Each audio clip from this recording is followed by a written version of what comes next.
మధ్యలో నువ్వు సీఎంగా ఉన్న రోజుల్లో ఇదే అశోక్ గారిని పిలిపించి మీరు సెక్రటరియట్ లోనో లేదంటే మీ ఇంట్లోనో మాట్లాడి ఎందుకు ఆయన్ని పరిష్కరించకూడదండి? ఇదే సమస్య మరి 2019లో లేదు ఆయనకి.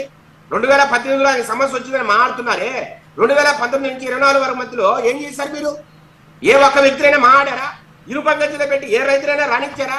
పరదాలు మాటన మీరు పర్యటన చేసి ఏ మాత్రం కనీసం సార్ వాళ్ళ కనీసం పట్టించుకోకుండా ఇరుపగంచెలో పెట్టి పోలీసులతో దొమ్మి చేయించి వాళ్ళ గుండెల మీద తన్ని రైతులనే వాడిని వీళ్ళంతా పెయిడ్ ఆర్టిస్టులు, వీళ్ళంతా అమరావతి రైతులే కాదు, అసలు ఇది వేశ్యల రాజధాని, ఇది కమరావతి అని మాట్లాడే వ్యక్తులు ఈ రోజు ఎవరు వచ్చారు సార్ మీటింగ్ కి?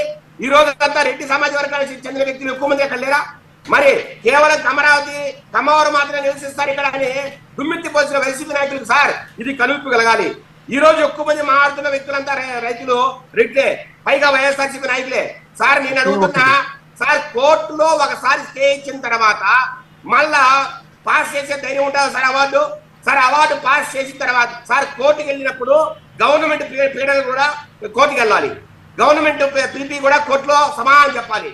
సరే స్టే ఇచ్చేటప్పుడు ఒకవేళ నిజంగా అవార్డు ఉండింటే అది మీరు చూపించాల్సిన అవసరం లేదా కోర్టుకి? సార్ అవార్డు ఉంటే పీపీ కోర్టుకు చూపించాల్సిందే కదా. చూపించకుండా స్టే ఇచ్చిన తర్వాత అవార్డు పాస్ చేస్తే కోర్టు ప్రశ్నించదా సార్? ఇవన్నీ సార్ అభూత కల్పనలు సార్, ఎక్కడా న్యాయ ధర్మం లేదు సార్. నేను అడుగుతున్నా, ఇదే అశోక్ నిన్న ఏదైతే మాట్లాడాడో సీఎం గారితో, డిప్యూటీ ఎక్స్ సీఎం గారితో, మరుసటి రోజు పొద్దున్నే అక్కడ చేస్తున్నారో ఆ ఆఫీసు పోయి పేపర్లన్నీ ఇచ్చి నేను భూసేకరణకు రెడీగా ఉన్నా, నా పేపర్లు తీసుకోండి అని మళ్ళా ఇంకొక ఫోటో వచ్చింది సార్.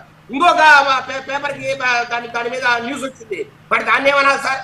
అంటే కేవలము మీ నాయకులు వీళ్ళందరినీ మాయమాటలు చెప్పి జగన్మోహన్ దగ్గర మీకు న్యాయం చేస్తాం, జగన్మోహన్ గారు రమ్మంటున్నారు, మన వైసీపీ నాయకులందరినీ జగన్మోహన్ గారు పిలుస్తున్నారు, ప్రభుత్వం మీద దుమ్మితి పోయాలా అనే ఒక తలంపుతో మాత్రమే వీళ్ళందరినీ మీరు జగన్మోహన్ దగ్గర తీసుకెళ్లారు. అంతేకాని ఎక్కడా దీంట్లో వాస్తవాలు సార్.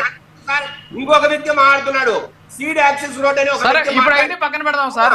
ఓకే విజయశేఖర్ రెడ్డి గారు, సరే విజయశేఖర్ రెడ్డి గారు మొదటి విడత తీసుకున్నటువంటి భూముల్లోనే ఏమీ చేయాల, మొదటి విడత భూములు ఇచ్చినటువంటి రైతులకే మీరు మేలు చేయలేదు, మొదటి విడత రైతులకే న్యాయం చేయనటువంటి పరిస్థితి.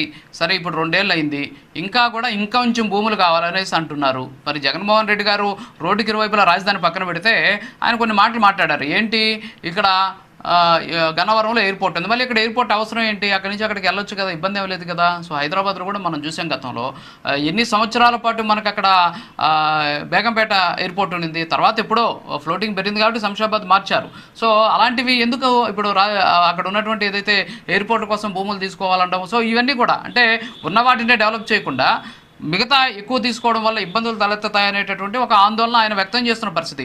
మరి మీరు దాని మీద కూడా క్లారిటీ ఇవ్వాలి కదా, మీరు కూడా దానికి ఆన్సర్బుల్ కదా సార్. నేను ఒకటే అడుగుతున్నా, ఇంకొక రైతు అదే మీటింగ్ లో సీడ్ యాక్సెస్ రోడ్ గురించి మాట్లాడితే సీడ్ యాక్సెస్ రోడ్డా అది ఎక్కడుంది, దాని విస్తీర్ణం ఎంత అడిగిన వ్యక్తి ఇతను 5 సంవత్సరాలు ముఖ్యమంత్రిగా పనిచేశాడంటే సార్ అది అడిగిందా అని చెప్పండి సార్. రాష్ట్రం అంతా గగ్గోలు పెడుతుంటే ఈ రోజు అమరావతి మీద నీకు సీడ్ యాక్సెస్ రోడ్ తెలియకపోతే మిగతా విషయాల గురించి ఏం తెలియాలి సార్? సార్ నేను అడుగుతున్నా సార్, బేగంపేట